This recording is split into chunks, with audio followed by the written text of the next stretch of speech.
Ano, let's go? Let's go! Let's go? Let's go! Let's go. Guys, ngayon meron... Kaya ba motor yan? Atras ako eh. Kaya ba motor yan? Bakit? Kanino ba yan? Dikit na dikit. Huwag. Akin na yan eh.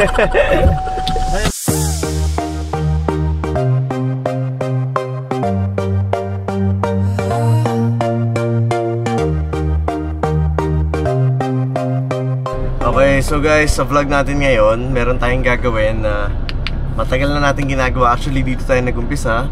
So, in partnership with Peñalosa, meron tayong training camp na gagawin dito sa gym nila. And ito yung unang araw natin. So, I'm very excited dahil hindi lang ito yung dati natin ginagawa, kundi ginawa natin siya ngayon sa lugar kung saan tayo nag-umpisa. So, for me, ang daming bagay na nagagawa ko na ulit ngayon na dating hindi ko nagagawa dahil wala tayo dito sa kila Mami. Ngayon, pagbalik natin kila Mami, ang dami ko naman bagay na naaalala kung paano natin inumpisa itong channel na to and kung paano ko talaga tinahak yung lahat, even before vlogging.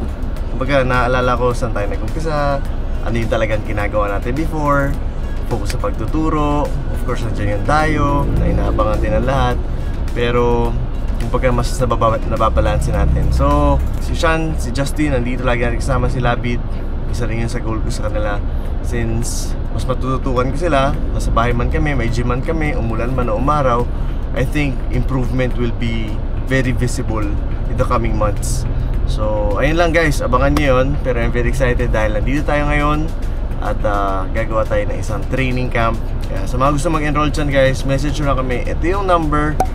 So, ayun, kita-kita tayo soon guys. Baka makasabay nyo sila Shans inside. Welcome sa session natin. So, for today, skills training tayo guys. And yung first 15 minutes, 10 to 15 minutes, titignan natin yung skill level ng bawat isa. So, from there, kapag may kailangan mas advanced, ihiwalay namin. Kung hindi naman, we'll train as a group. Just focus on the training guys. And kung meron din kayong suggestion, like for example, like sa inyong dalawa po, you're already playing the game. Meron kayong mga specific na gustong ma-improve sa game nyo, pwede nyo rin sabihin sa akin and then we can work on that. Okay po? So anyway, start po tayo with the prayer. Again, Lord, maraming salamat po for this wonderful day. Thank you for this opportunity to train. Thank you for this people, Lord, na makakasama namin sa Inside, Lord. And please guide us sa Inside, Lord. Give us strength, Lord. Sustain us, Lord, sa buong Inside, Lord. And of course, to recover para sa mga susunod na gagawin namin. Again, Lord, maraming salamat po, Lord. This is for you. In Jesus' name we pray. Amen. So guys, 2 balls muna tayo. Sabay-sabay muna tayo on the first 15 minutes. Warm up tayo. Let's go. Guys, pag nag-ensayo tayo, gusto ko lang maintindihan natin na yung improvement natin hindi nakadepende sa program. Nakadepende yan sa kung paano natin gagawin yung program na gusto natin gawin. So for example, kahit gaano kahirap yung workout mo, pero kung gagawin mo siya ng level na kung saan komportable ka, hindi siya maging effective. Ngayon, kahit gaano kadali yung program na nakikita mo, ay, kaya ko yan, ay, madali lang yan. Pero gagawin mo siya dun sa level na hindi ka comfortable, mag-i-improve tayo.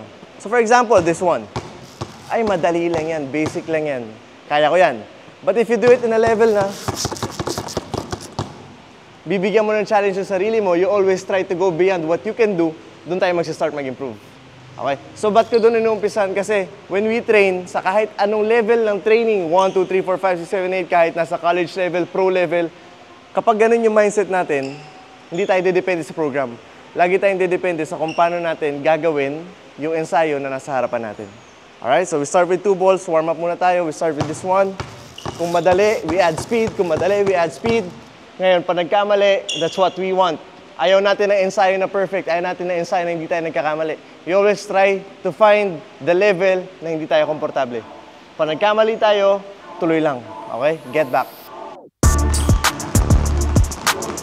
Nice. Testing. Next one. The ball. Stop. 10. Next, we go opposite. Pound it as hard as you can.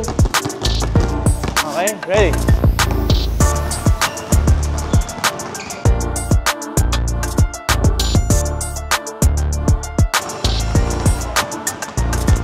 Sabay.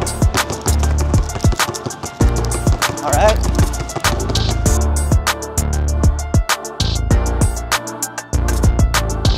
This one. Alright, next we go alternate. Go. Sabay-sabay lang, sabay lang.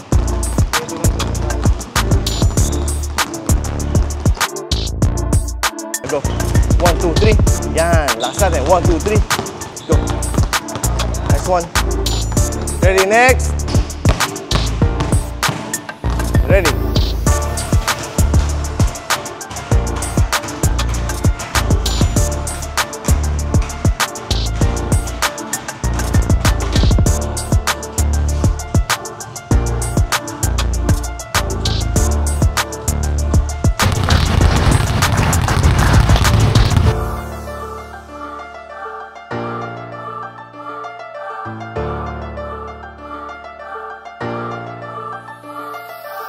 Five dribble lang high. 1, 2, 3, 4, 5. Catch. Okay? 1, 2, hanggang sa makuha nyo na magtuloy-tuloy. Okay? Ready? Yan, low muna. Kahit dribble kayo sa dribble 1 din catch. Yan. Sige, again. Nice one. Hanggang sa... Nice one. Nice one.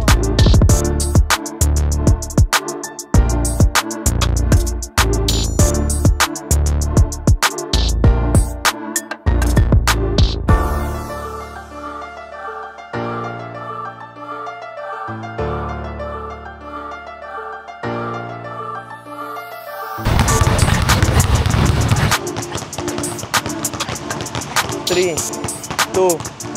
Good job.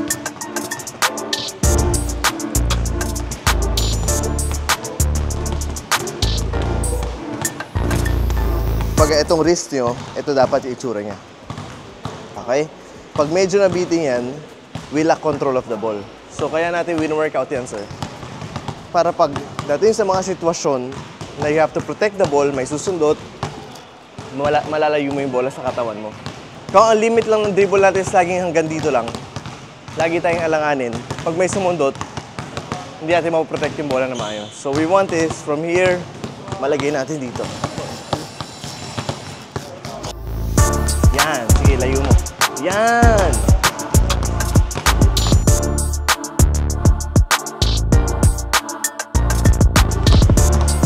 Nice one! Ayaw natin mag-settle. Yan! Mas maganda. Nice one. Good job. Left side tayo, kabila. Layo mo.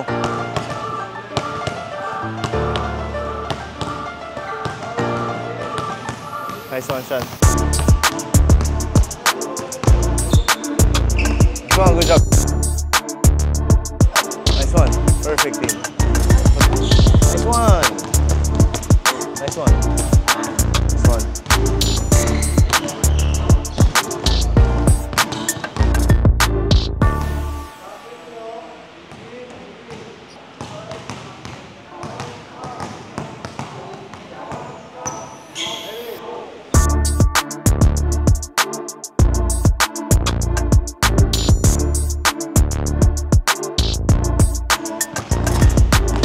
Nice one, Tin.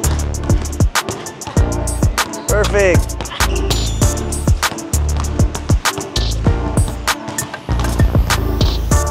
Nice one, Sean.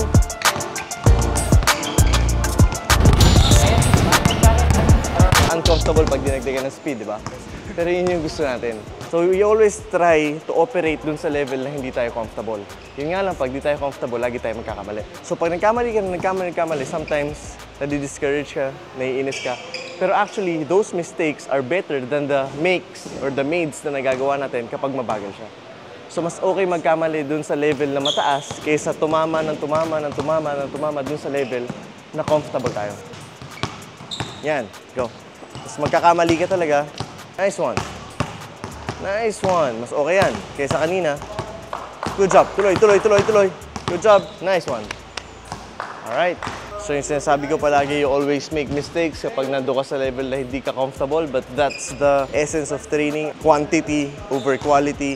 Yung approach natin sa ensayo, gusto ko siyempre matutunan ng mga estudyante natin, whether bata yan, elementary, high school man yan, pro level man yan, or kung sino man yan, for as long as nag-ensayo, pare-pares na naman tayo gusto gumaling. So why not approach it the right way and the right approaches. Huwag tayo matakot magkamali. Andun tayo sa level na uncomfortable tayo. And dun sa level na uncomfortable tayo, yun yung magbibigay sa ating improvement. Sabi ko nga kay sir, mas importante na or mas maganda na yung mga mali dun sa level na mataas kaysa yung sa mga tama dun sa level na kayang-kaya mo na. So, huwag tayo matakot magkamali guys, lalo na para nag-ensayo tayo.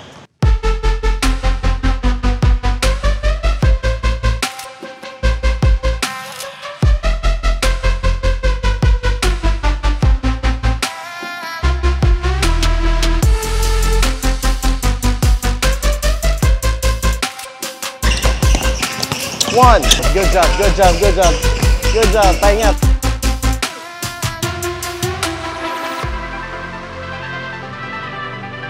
From here, we want it push, push, 1, 2. So here.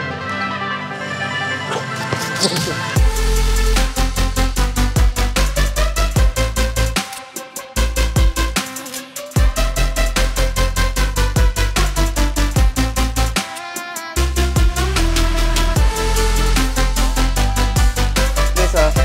Drop, 1, 2.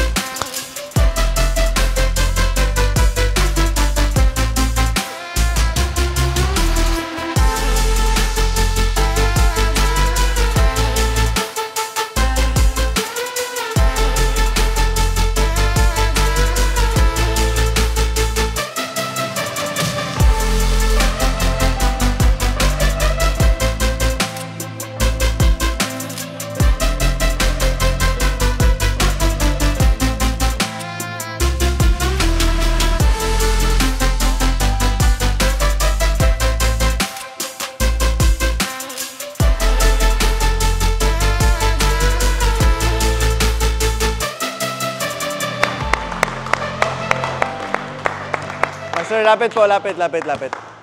Kung mapapansin nyo, yung ensayo natin is very simple. Okay? We started with this one. Tapos na nag-drop tayo, na-apply natin this one, combined with the drop. Tapos nilagyan natin ng cone. After natin drum up, we started to move with 1 step. After ng 1 step, nag-lay up tayo. Everything is connected. Pero mapapansin mo, kung titignan mo siya, simple lang, ay, kaya ko yan.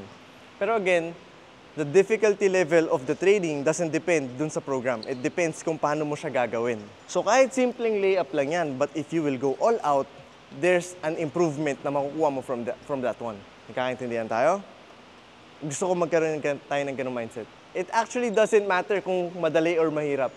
Kasi kahit gano'ng kahirap yan or kahit gano'ng kaganda yung program, kung i-approach natin yung training natin as an average way, gagawin mo siya ng simple lang, useless siya. Most of the time, yung mga players, lalo nga ngayon, they always try to find something new. They always try to find something na mag-challenge sa kanila without knowing na yung challenge, magsa-start yun sa kanila. Okay? Yung challenge ng ensayo, magsa-start yun dun sa gumagawa. So yung improvement, magsa-start din yun, depende dun sa gumagawa. Now, if you have that kind of mindset, hindi tayo malilimit sa kahit anong klaseng ensayo. Kahit nasa garahe ka lang, kahit nasa kwarto ka, kahit anong mangyari, umulan, umaraw, you will always have this mindset na, ay, kaya ko mag-improve. Kahit walang magturo sa'yo, but you always try to go beyond what you can do, ando yung improvement. Okay? So, huwag tayo matakot magkamali. But once you start to make mistakes, ibig sabihin, tama yung ginagawa mo. Tama yung level na kung saan ka nag-operate. And don't ever be afraid to make mistakes. Kasi kahit ito lang yung kaya ko gawin, but if I'm gonna operate on a level na hindi ako comfortable, mag-i-improve ako. And that kind of mindset will give you limitless improvement on a daily basis. Okay? Good job. Pray tayo, pray tayo. So Lord, maraming salamat po for this wonderful training. Maraming salamat po sa court na to. Maraming salamat po sa equipment na meron kami sa knowledge, sa resistensya, Lord. Mainit, Lord, pero natapos namin, I believe you sustained us, Lord. Now, asking for recovery, Lord. Ingatan niyo po kami sa pag-uwi namin. Again, Lord, maraming salamat po, Lord. This we ask from you. In Jesus' name we pray. Amen. Thank you, guys.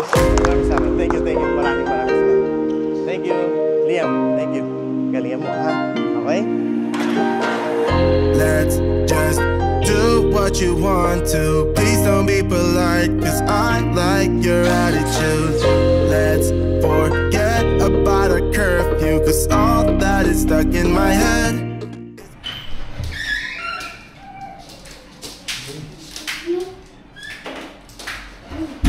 Ayos ah, matatapos na.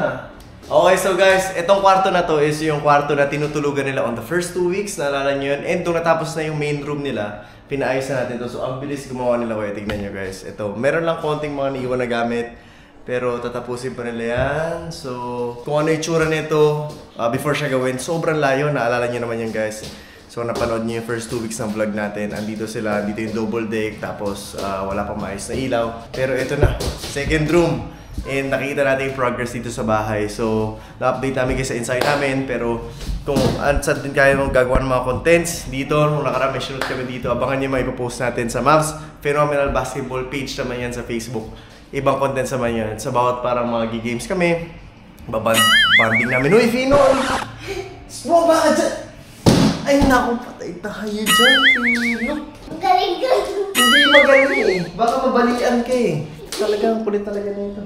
But anyway guys, sobrang saya ako dahil natapos natin yung training natin kanina. Konti lang students dahil yun lang yung mga kaibigan ng owner. So, kumbaga exclusive lang muna. Pero soon i-open din natin yung training camp natin with Peñalosa syempre. So, ayun, excited tayo dyan guys. At saka doon naman talaga tayo nag-umpisa. And now, we're going back sa roots natin. Kaya sobrang grateful ako, sobrang thankful ako. It's an honor na syempre makasama ko rin kayo sa journey na ginagawa natin. And ayun lang guys, masaya lang talaga ako dahil isang bagay na nagpapaalala sa akin why I started, of course, kung saan ako kumbaga humuhugot natin ng motivation.